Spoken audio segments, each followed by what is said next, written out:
Welcome to Financials with How. It's exciting to be together with you again as we continue on the Making Wealth series and we focus on the woman of wealth. Today, what comes to me as I think on what we should speak about is Esther. And Esther comes off the book of the Bible that is actually named Esther. And the call to govern nations is very defined upon the life of this lady, the call to influence kings, the call to rescue nations by taking intentional and courageous action. And that's a call that there are women who, as women of wealth, this is an area where they will be called because they will speak in quarters that others may never be able to speak, even if it will be at great peril to themselves. I came across this as a key point of discussion today because I was recently listening to a woman in my generation, and she was talking about how she was invited into one of these big meetings. And many of these big meetings, the aspect of faith has been removed. So they were just having the conversation, and she listened to what they were deliberating about. And of course, one of the key things was world peace. And she spoke up so strongly at the end when everybody has spoken, and she just introduced herself in her academic credentials, yet she also is very active, runs a church as a pastor, but in this setup, she exercised wisdom, and we will see that in how Esther runs the affairs towards rescuing the children of Israel. And she puts up her hand, and she just is very defined and tells them that the only way you will get to what you want is accepting Christ as a Messiah over the nations that you're governing. And I think all of them just stand like, who are you? Again, what are you doing in this meeting? But it was just instrumental that God had her in that time. And whether they will invite her again or not, it is not known. But her voice spoke for nations when she sat in that room. And that is a call that there are women in this generation who will stand and do that because they will carry wealth that will bring them into rooms that will enable them to speak key things like this. And this same woman was sharing how she walked into a plane and a certain gentleman just began to speak to her. And at first, she wasn't sure what direction the conversation would take, but she geared it in a way that it was clear about her faith, and she began to speak about her faith. And the gentleman just said, I'm so sorry to have maybe taken your time. When you walked into the aircraft, you look to me like you are either a very wealthy tycoon in business or you are a politician. And I wanted to create partnership, and is why I spoke to you.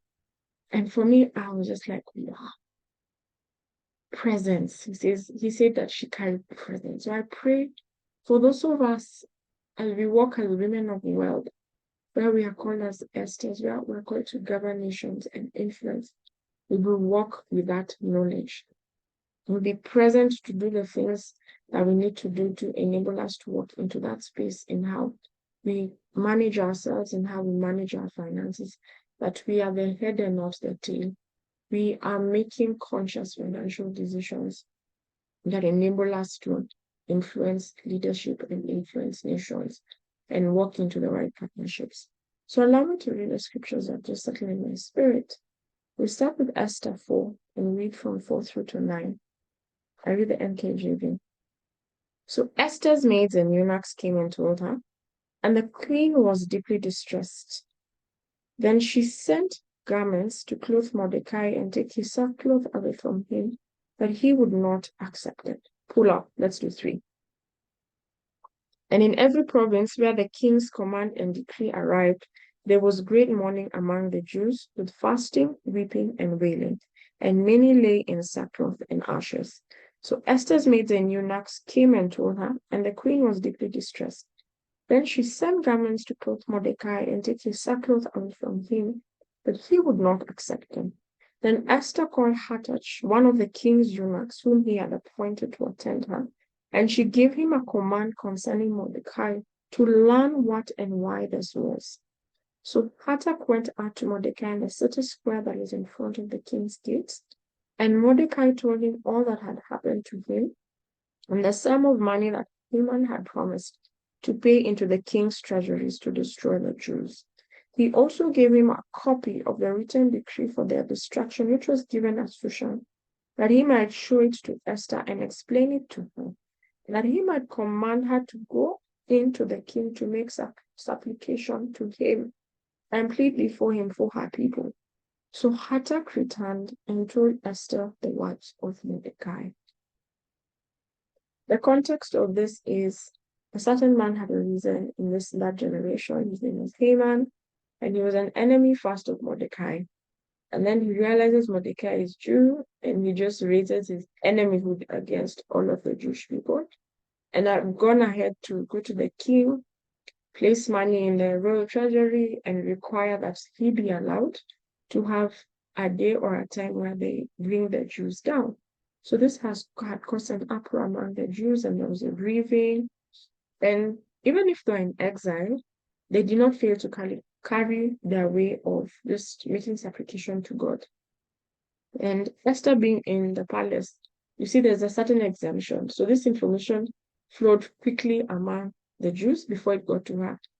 Context in this is that she had been asked by Mordecai, who had raised her as a foster parent, that she should not disclose her Jewish identity. So, probably in the palace, they're not telling her what's happening with the Jews, but she still had her ears on the ground. And that's a key thing when we're called to govern nations, is you need to have your ear on the ground. You can't be so high up that you don't know what's affecting those who you have been called to. So let's proceed. We come to the next reading and we're seeing how the events are progressing. So this is now Esther 7, and we read again from verse 3. Then Queen Esther answered and said, If I have found favor in your sight, O king, and if it pleases the king, let my life be given me at my petition, and my people at my request. For we have been sold, my people and I, to be destroyed, to be killed, and to be annihilated. Had we been sold as male and female slaves, I would have held my tongue, although the enemy could never compensate for the king's loss. Now we see Esther speak up. Prior to this, Esther had taken her time to pray and fast. Esther had taken a very courageous step in that nation because of the protocols of government. You stood before the king only if he asked for it. So she had gone before the king without being asked for it. Yet the Lord had preceded her with favor, and the king saw her and allowed for her to come in. And in that moment, she hadn't just spilled the beans with weeping in the king's court. She had called for a private forum, a forum where she could get to know where the king is at. That's, for me, I look at it that way. And you host 3 days of feasting. You're very strategic. And then, now, pour out what was in her heart and what she required of the king. And a lot of wisdom is seen in that. There's the place of strategy. Even as women of wealth, there's a place of strategy. We may have capacity to stand in rooms that others will not, but the place of strategy and wisdom. Then we come to the close of the matter, and we see how the leadership is given to Esther and how she handled herself. And that's Esther chapter 8, verse 7. The king Ahasuerus said to Queen Esther and Mordecai the Jew, Indeed, I have given Esther the house of Haman, and they have hanged him on the gallows because he tried to lay his hand on the Jews. You yourselves write a decree concerning the Jews as you please, in the king's name, and seal it with the king's signature. For whatever is written in the king's name and sealed with the king's signature, no one can revoke. If we just pause there for a minute, it's so defined that God allowed Esther to now be part of making decrees. She was no longer just walking into the court to require the king's audience, calling for a banquet to lay her concerns before the king, but she was now part of making the law. And being a woman of wealth is a journey. But many times it just looks like I'd like to get there and be on the top. And no, it's a journey, and it's a journey that when we carry ourselves diligently, when the purity of what we want to do is seen, then we are able to come through and be trusted with things that enable us to make decisions for nations. And as we close, I close with Esther chapter 9, verse 29.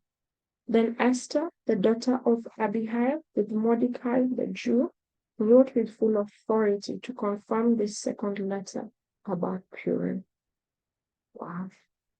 I love the way that Esther's place even gave her family name. This father, Abihail, had passed away when the children of Israel had come into exile, but he is recorded in the book of Esther because of the place that God gave Esther and how she walked into it.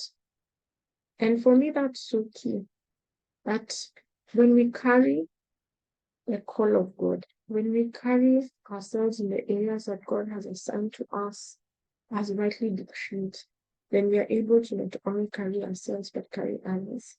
And we don't fail to see a key part in what Esther was doing, the place of community. Esther didn't wage the war for the children of Israel, if you can say it that way, alone, but she operated in community. She was in touch with the people, and even when she was lifted, Mordecai's hand was not far from her, and she walked into that lifting with him. And when we think of ourselves as women of God, God will surround us with people who will help us know how to make moves. It will not be only about us. It will not be about what we know. It will surround us with people who will challenge us. Because if you read through the whole book, Mordecai actually challenges her at some point. Tells her, just because you're in the palace, don't think that you will escape. God will bring rescue to the children of Israel through another way, because He's God who rescues. And I'd encourage us to keep asking ourselves, even as we grow as women of wealth, what are we called to do? We looked at Lydia. Lydia was called to business. We're looking at Esther. Esther is called to get the nations. How do we stand up as women of wealth in the areas that God is calling us to? And how do we do that in community? Again, as usual, keep writing, keep asking God, as I rise as a woman of wealth, what have you called me to? Surround me with the people I need so that I can stand in the places I should. Thank you so much for listening. It's a joy, and talk to you soon again. It's a